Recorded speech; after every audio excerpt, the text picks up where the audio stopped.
Hello friends, कैसे हो? उम्मीद है आप बहुत अच्छे होंगे। तो आज की इस वीडियो में मैं आप सभी को बहुपद का गुणनखंड कैसे करते हैं बहुत ही आसान तरीके से इस वीडियो में मैं आप सभी को यहाँ पर सिखाने वाला हूँ। क्योंकि जो हमारे छोटे छोटे भाई होते हैं उनको बहुपद का गुणनखंड करना नहीं आता। आज उनके लिए वीडियो बनाया जा रहा है ताकि वो भी बहुपद का गुणनखंड करना सीख जाए। तो आइए दोस्तों, हम लोग यहाँ पर मिलकर हम लोग यहाँ पर सीखते हैं बहुपद का गुणनखंड कैसे करते हैं। तो आप लोगों के लिए मैं यहाँ पर 2 प्रश्न लेकर आया हूँ ताकि मैं आप सभी को अच्छे तरीके से गुणनखंड करना सिखा दूं। तो आइए दोस्तों, हम लोग यहाँ पर गुणनखंड करना हम लोग यहाँ पर सीख लेते हैं। तो हम लोग पहले प्रश्न को हम लोग यहाँ पर हल करना सीखेंगे, ठीक है ना। तो हमारे पास लिखा हुआ है 2x² प्लस में 7x प्लस में 6। इसी का हमको यहाँ पर गुणनखंड करना है। तो कैसे करते हैं आइए मैं आपको सिखाता हूँ। तो सबसे पहले आपको क्या करना है मेरे प्यारे भाइयों, इस बहुपद में आपको यहाँ पर x² को ढूंढना है। किसको ढूंढना है? x²। इस बहुपद में x² कहाँ दिख रहा है? आप बोलोगे सर जी यहाँ पर दिख रहा है। इस तरह से इसको क्या करना है? अंडरलाइन कर लेना है। अब क्या करना है मेरे प्यारे भाइयों, इस x² के साथ जो भी नंबर हो उसका गुणा आपको किससे कर देना है? आपको यहाँ पर लास्ट बाय नंबर आपको यहाँ पर 6 से कर देना है।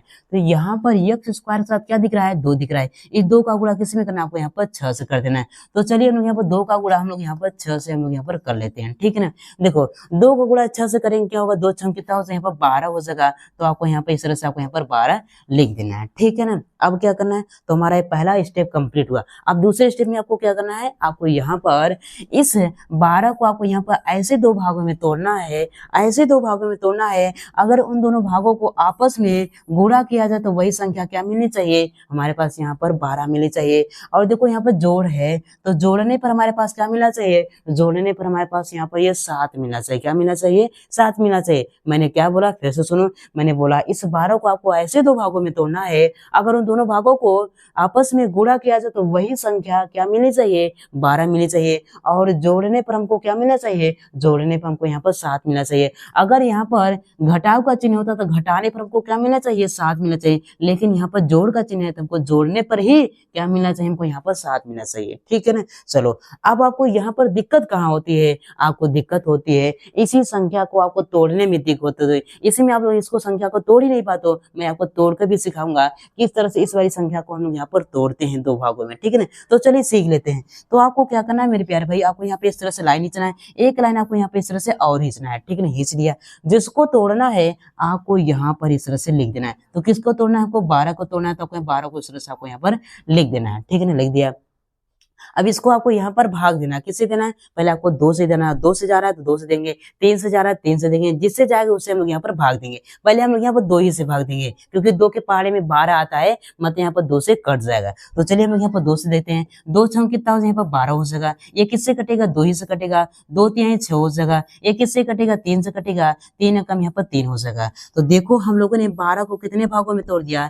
1 2 3 भागों में तोड़ दिया। कितने भागों में तोड़ दिया? हम लोगों ने यहाँ पर 3 भागों में तोड़ दिया। लेकिन कितना तोड़ना था 12 को? हमको 12 को सिर्फ 2 ही भागों में तोड़ना था। कितने भागों में तोड़ना था? 2 ही भागों में तोड़ना था। लेकिन 12 को हम लोगों ने यहाँ पर 3 भागों में तोड़ दिया। कितने भागों में तोड़ दिया? 3 भागों में तोड़ दिया। तो अभी आपको घबराना नहीं है। आपको क्या करना है? इन्हीं तीनों भागों का यूज करके आपको यहाँ पर 2 भाग बना लेना है। कैसे? चलो मैं आपको बताता हूँ। अगर देखो, अगर यहाँ पर 2 और 2 का गुणा कर दे तो हमारा एक भाग बन जाएगा कि नहीं? 2 और 2 का 4, 2 और 2 का गुणा करेंगे क्या होगा? यहाँ पर 4 हो जाएगा। गुणा है तो गुणा करेंगे। 3 है तो यहाँ पर 3 हो गया। देखो हम लोगों ने यहाँ पर 2 भाग का यूज करके एक भाग बना लिया। अब देखो यहाँ पर कितने भाग हो गए? अब 12 को कितने भागों में तोड़ दिया मैंने? यहाँ पर 2 भागों में तोड़ दिया। तो हमारा काम बन गया ना। अब देखते हैं कि अगर इन दोनों संख्याओं को आपस में अगर गुणा करते हैं तो हमारा क्या संख्या 12 मिलते है कि नहीं मिलते? देखो अगर 4 और 3 का आपस में गुणा करें तो क्या मिला है? हमारे पास यहाँ पर 12 मिला है। अगर हम इस 4 और 3 को आपस में जोड़ रहे हैं तो हमारे पास क्या मिला है? 7 मिला है। क्योंकि 4 3 कितना होता है? 7 होता है, ठीक है ना। तो हमारे पास वो संख्या मिल गई। अगर 4 और 3 का गुणा करेंगे तो क्या मिलेगा? 12 मिलेगा। अगर हम लोग यहाँ पर 4 और प्लस में क्या करेंगे? 3 में करेंगे तो हमारे पास क्या? हमारे पास 7 हो जाएगा। हमारा काम बन गया। अब क्या करना है? अब आपको यहाँ पर ध्यान से सुनना है। अब आपको यहाँ पर जो आपको यहाँ पर 4 और 3 मिला है मेरे प्यारे भाई, इसी को आपको यहाँ पर यूज में लेना है। किसको लेना है? आपको 4 और 3 को आपको यूज में लेना है। और कहाँ पर रखना है इसको? इसको आपको यहाँ पर इस 7 की जगह पर रखना है। किसके जगह पर रखना है? इस 7 की जगह आपको यहाँ पर 4 और 3 को आपको रख देना है। तो चलिए हम लोग क्या करते हैं, इस 4 और 3 को हम लोग यहाँ पर 7 की जगह पर रखते हैं। सिर्फ 7 की जगह पर रखना है और किसी की जगह आपको नहीं रखना है, ठीक है ना। तो चलिए रख देते हैं। अब देखो हमारे पास जो जैसा है उसी को वैसा ही लिखेंगे, ठीक है ना। तो यहाँ पर क्या है 2x स्क्वायर प्लस है तो प्लस करेंगे, ठीक है ना। हमको 7 की जगह पर क्या लिखना है, हमको यहाँ पर 4 प्लस में 3 लिखना है। तो आपको लिखना है यहाँ पर 4 प्लस में क्या हो, यहाँ पर 3 हो जाएगा, ठीक है ना। अब इसके बाद x लगा है तो यहाँ पर बाहर x लगा देंगे, प्लस है तो प्लस करेंगे, ठीक है ना। 6 है तो आपको यहाँ पर 6 कर देना है। अब देखो यहाँ पर क्या करना है, अब ध्यान से देखो, जो हमारे पास यहाँ पर x बाहर है इसको क्या करेंगे, x का गुणा हम लोग यहाँ पर अंदर कर देंगे, ठीक है ना। चलो हम लोग कर लेते हैं। तो हमारा क्या है यहाँ पर 2x स्क्वायर प्लस है तो प्लस करेंगे, 4 का गुणा x में करेंगे तो क्या हो जाए यहाँ पे 4x हो जाएगा, ठीक है ना। प्लस है तो प्लस करेंगे, 3 का गुणा x में करेंगे क्या हो 3 और x क्या हो यहाँ पर क्या हो यहाँ पर 3x हो जाएगा, ठीक है ना। और प्लस है तो प्लस करेंगे, 6 है तो आपको यहाँ पर 6 कर देना, कर दिया। अब क्या करना है मेरे प्यारे भाई, आपको यहाँ पर दो पद का, ध्यान से सुनना, दो पद का एक आपको यहाँ पर जोड़ा बनाना है। कितने पद का, दो पद का यूज करके एक आपको यहाँ पर जोड़ा बनाना है। पद क्या होता है, पद हमारा होता है प्लस और माइनस से क्या होता है, अलग होता है। किससे अलग होता है, प्लस या फिर माइनस से हमारा अलग होता है, ठीक है ना। तो हमारे पास यहाँ पर देखो कितने पद है, देखो ये हमारा पहला पद हो जाएगा, क्या हो गया पहला पद, क्योंकि हमारा दूसरा पद क्या है, यहाँ पर पहला पद जो हमारा प्लस से अलग हुआ है। अब दूसरा भी पद क्या होगा, प्लस से अलग हुआ है, और तीसरा भी किससे अलग हुआ है, प्लस से अलग हुआ है, और चौथा भी किससे अलग हुआ है, प्लस हुआ है। मतलब इसमें कितने हैं, इस बहुपद में कितने यहाँ पर पद हैं, इसमें हमारे पास यहाँ पर 4 हैं। कितने हैं, 4 हैं। तो क्या करना है हमको, दो पद का यूज करके हम लोग यहाँ पर एक जोड़ा बनाएंगे, ठीक है ना। देखो 2 पद का यूज करके मैंने एक जोड़ा बना लिया, इसी तरह से यहाँ पर 2 पद का यूज करके हम लोग यहाँ पर एक और जोड़ा बना लेंगे, ठीक है ना। अब क्या करना है, अब ध्यान से सुनना है।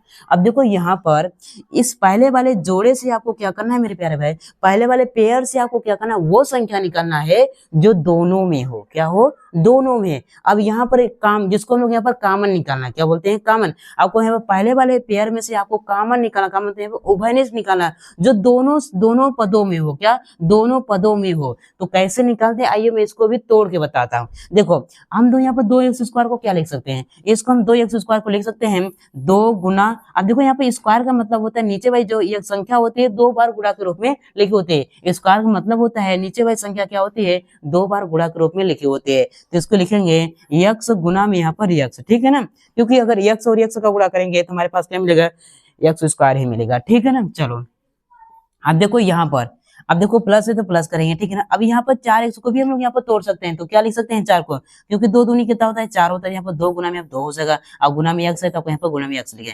तो यहाँ पर पहले हम लोग यहाँ पर पेयर को, जोड़े को हम लोग क्या है तोड़ दिया जब कई भागों में, ठीक है ना। अब इससे हम लोग यहाँ पर कॉमन निकाल सकते हैं। पहले क्या करते हैं, दूसरे वाले पेयर को भी हम लोग यहाँ पर तोड़ देते हैं ताकि दोनों को साथ में निकाल लें ना। देखो हमारे पास क्या है, प्लस है, आपको प्लस करना है, ठीक है ना, प्लस कर दिया। अब देखो यहाँ पर 3x को हम लोग क्या लिख सकते हैं, 3 गुना में हम लोग यहाँ पर x लिख सकते हैं, क्योंकि 3 और x का गुणा करेंगे तो 3x मिलेगा, ठीक है ना। अब देखो प्लस है तो आपको प्लस कर देना है, ठीक है ना। अब देखो यहाँ पर 6 को हम लोग क्या लिख सकते हैं, 6 को हम लोग यहाँ पर लिख सकते हैं 2 गुना में हम लोग यहाँ पर क्या लिख सकते हैं, हम लोग यहाँ पर 3 लिख सकते हैं, ठीक है ना। तो इस दूसरे वाले पेयर को भी हम लोग यहाँ पर अच्छे तरीके से जोड़ दिया। अब हम लोग यहाँ पर निकालेंगे कॉमन, जो दोनों पदों में हो, क्या दोनों पदों में है, ठीक है ना। तो ये हमारा पहला पद है, क्या हमारा पहला पद है, ये हमारा दूसरा है। अब यहाँ पर दोनों पद में देखेंगे क्या कॉमन दिख रहा है, क्या कॉमन दिख रहा है, मतलब जो दोनों संख्याओं में, दोनों पदों में हो, ठीक है ना। अब देखो यहाँ पर 2x इसमें दिख रहा है, क्या 2x इसमें भी दिख रहा है, और यहाँ पर 2x इसमें भी दिख रहा है, मतलब दोनों पद में हमको क्या दिख रहा है, हमको 2x दिख रहा है। तो इस पहले वाले जोड़े से, पहले वाले पेयर से हम क्या करेंगे, 2x को हम लोग यहाँ पर बाहर निकाल लेंगे, ठीक, निकाल लिया। अब इसके बाद आपको क्या करना है, जो बचा है उसको आपको ब्रैकेट के अंदर आपको यहाँ पर लिख देना है। अब इसके बाद क्या बचा हुआ, देखो 2x जब बाहर निकला तो क्या बचा, यहाँ पर x बचा है तो आपको यहाँ पर x लिखना है, प्लस है तो आपको प्लस करना है, और ये वाला 2 भी बचा है तो आपको यहाँ पर 2 कर देना है। अब इसके बाद कुछ और बचा है, अब देखो 2x बाहर निकल तो कुछ नहीं बचा हुआ है, ठीक है, तब इस तरह से आपको ब्रैकेट बंद कर देना है। अब इसी तरह से आपको यहाँ पर दूसरे वाले पेयर से भी आपको यहाँ पर क्या निकालना है, कॉमन निकालना है, जो दोनों पद में हो, ठीक है ना। अब देखो यहाँ पर इसमें क्या दिख रहा है, देखो +3 इसमें भी दिख रहा है और +3 इसमें भी दिख रहा है, तो यहाँ पर +3 क्या हो जाएगा हमारे पास, यहाँ पर का बाहर हो जाएगा, मतलब कॉमन हो जाएगा, ठीक है ना।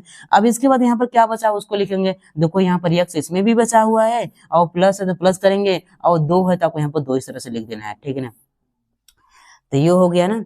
अब आपको यहाँ पर चेक करना है मेरे प्यारे भाई कि हमारा जो गुणनखंड हो रहा है गलत तो नहीं हो रहा है। कैसे पता करेंगे? आपको ऐसे पता करना है, ध्यान से देखना। अगर इन दोनों का मान अगर सेम आता है मेरे प्यारे भाई, तो आपको समझ जाना है कि हमारा जो गुणनखंड हो रहा है सही जा रहा है। ठीक है ना। देखो x+2 इसमें भी है और x+2 इसमें भी है, मतलब दोनों का है हमारा यहाँ पर गुणनखंड क्या हो रहा है, सही जा रहा है। ठीक है ना। अब क्या करना है मेरे प्यारे भाई, जो यहाँ पर 2 बार है उसको क्या करेंगे, सिंपली हम लोग यहाँ पर एक बार लिखेंगे। तो हम लिखेंगे x प्लस में यहाँ पर 2 हो जाएगा। ठीक है ना। इन दोनों को मिलाकर मैंने यहाँ पर क्या एक बार लिख दिया।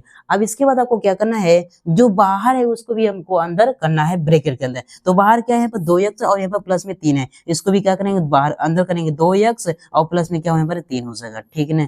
तो ये क्या हो जाएगा मेरे प्यारे भाई, ये हमारा बहुपद का यहाँ पर इस बहुपद का गुणनखंड क्या हो जाएगा, ये हो जाएगा। तो इस तरह से हम लोग यहाँ पर बहुपद का गुणनखंड करते हैं। उम्मीद करता हूँ मेरे प्यारे भाइयों आप सभी को बहुपद का गुणनखंड करना आ गया।